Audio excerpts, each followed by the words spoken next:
Praise lord అందరికీ. ఈరోజు మీరు దేవుని స్తుతించారా? స్తుతి మీ స్థితిని మారుస్తుంది. కనుక దేవుని స్తుతించడం మర్చిపోకండి. ఈరోజు ధ్యానవాక్యము 1 పేతురుకు రాసిన పత్రిక 3వ అధ్యాయము 8వ వచనము. తుదకు మీరందరూ ఏకమనస్కులై ఒకరి సుఖదుఖముల యందు ఒకరు పాలుపడి సహోదర ప్రేమ గలవారును కరుణా చిత్తులను వినయ మనస్కులై యుండుడి.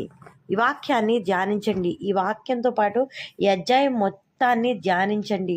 మీకేం అర్థమైందో అర్థమైన దాన్ని ఒక బుక్కులో రాయడానికి ప్రయత్నించండి. దీని ద్వారా మీరు సత్యాన్ని సరిగ్గా గ్రహించిన వారు అవుతారు.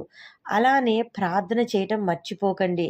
ప్రార్థన మిమ్మల్ని దేవునికి దగ్గరగా చేస్తుంది, అపవాదిని దూరపరుస్తుంది.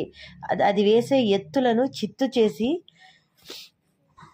మీకు అనుకూలంగా మారేటట్లు చేస్తుంది. ప్రార్థనను వదిలిపెట్టకండి.